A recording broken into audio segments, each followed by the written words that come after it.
রাজধানীতে বিভিন্ন স্থান থেকে কোরবানির পশুর চামড়া আসছে লালবাগের পোস্তার আড়তগুলোতে। পশুর চামড়া বেচাকেনা ও সংরক্ষণের সবশেষ খবর জানাতে পোস্তা থেকে যুক্ত আছেন সহকর্মী মাহবুব হাসান রিপন। ঢাকার বাইরে থেকে কিশোরগঞ্জ থেকে যুক্ত হয়েছেন সহকর্মী মশিউর কায়েস। শুরুতেই যাচ্ছে রিপনের কাছে। রিপন, জানাবেন এখন পর্যন্ত রাজধানীর চামড়ার কত শতাংশ পোস্তায় পৌঁছেছে? দরদাম নিয়ে কি বলছেন ব্যবসায়ীরা? উজ্জ্বল, আমরা এখানে আসার পরে আমরা কথা বলেছিলাম এখানকার আড়তের দায়িত্বে যারা আছে তাদের সাথে। তারা বলছেন যে রাজধানীতে যে সকল চামড়া ছিল সেই চামড়াগুলো ইতিমধ্যেই সংগ্রহ করা হয়ে গেছে। এখন যে চামড়াগুলো আসছে সেটি মূলত রাজধানীর বাইরে থেকে যে সকল জেলা রয়েছে, রাজধানীর সংলগ্ন যে সকল জেলা রয়েছে, কুমিল্লা, মাদারীপুর, মানিকগঞ্জ, এই জেলাগুলো থেকে চামড়াগুলো আসছে এবং সেই চামড়াগুলো তারা প্রসেস করার ব্যবস্থা করছেন।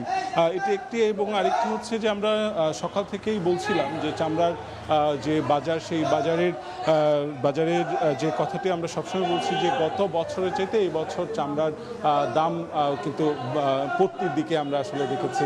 অর্থাৎ আমরা যখন ক্রেতাদের সাথে বিক্রেতাদের সাথে আমরা যখন কথা বলেছি, বিভিন্ন জায়গা থেকে যারা চামড়া সংগ্রহ করে নিয়ে আসছিলেন এই সকল আড়তে, তাদের সাথে যখন আমরা কথা বলেছি, তারা বলছেন যে গত বছর তারা যে দাম পেয়েছেন তার চাইতে 50 থেকে 60 টাকা করে প্রতি যে চামড়াগুলো রয়েছে সেই চামড়াগুলোতে তারা কম দাম পাচ্ছেন বলে আমাদেরকে জানিয়েছেন।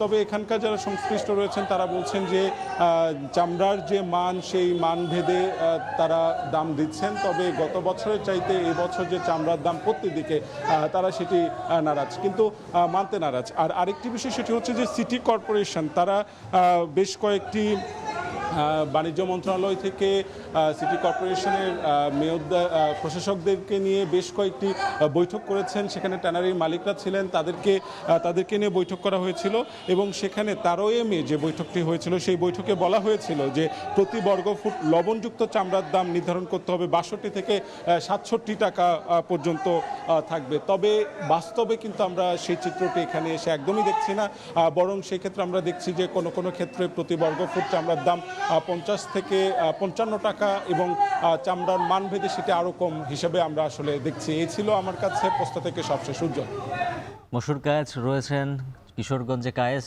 জানাবেন কিশোরগঞ্জে চামড়া কত দরে বিক্রি হলো এবং সব পশুর চামড়া আড়তগুলোতে এসেছে কিনা?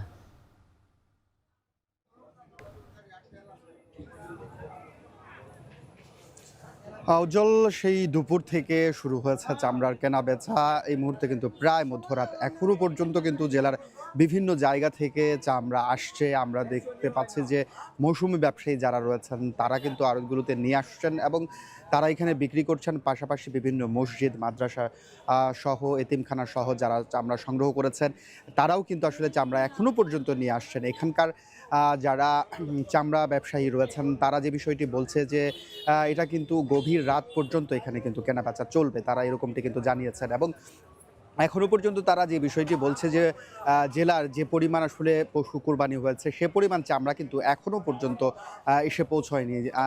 সেক্ষেত্রে কিন্তু আগামীকাল পর্যন্তও কিন্তু এই যে প্রাথমিক যে চামড়া কেনাবেচা সেটিও কিন্তু একেবারে সকাল পর্যন্ত কিন্তু থাকতে পারে। তবে তারা দ্রুত গতিতে আসলে চামড়া শিল্প ব্যবসায়ী যারা রয়েছেন তারা বলছেন যে দ্রুত গতিতে যেন নিয়ে আসা হয় এবং সেই কাঁচা চামড়া দ্রুত গতিতে কিন্তু আসলে প্রক্রিয়াজাত করা প্রয়োজন লবণ মিশিয়ে। অন্যথায় কিন্তু সেই চামড়াগুলো আসলে প্রক্রিয়াজাত করতেও কিন্তু বেশ বিপাকে পড়তে হবে। তো এছাড়াও যদি দামের ক্ষেত্রে বলি যে দাম কিন্তু তুলনামূলক সারা দেশের মতো কিশোরগঞ্জেও কিন্তু সেই একই অবস্থা, অর্থাৎ মৌসুমি ব্যবসায়ী এবং যারা চামড়া শিল্প ব্যবসায়ী রয়েছেন তাদের মধ্যে কিন্তু অভিযোগ এবং পাল্টা অভিযোগ চলছে। আমরা দেখতে পাচ্ছি যে মৌসুমি ব্যবসায়ী যারা আছেন তারা কিন্তু বিষয়টি বলছেন যে সরকার নির্ধারিত যে দামটি রয়েছে সেই দামে কিন্তু তারা আসলে বিক্রি করতে পারছেন না। পাশাপাশি ব্যবসায়ীরাও কিন্তু বলছেন যে মূলত যে মান বেঁধে তারা দাম নির্ধারণ করছেন, পাশাপাশি তারাও যে দাম পাচ্ছেন না সেজন্য কিন্তু প্রকৃত দাম দিতে পারছেন না। তো এই ছিল কিশোরগঞ্জ থেকে উজ্জ্বল আমার কাছে চামড়া নিয়ে সর্বশেষ তথ্য। চামড়া সংগ্রহের খবর জানাচ্ছিলেন কিশোরগঞ্জ থেকে মশিউর কায়েস।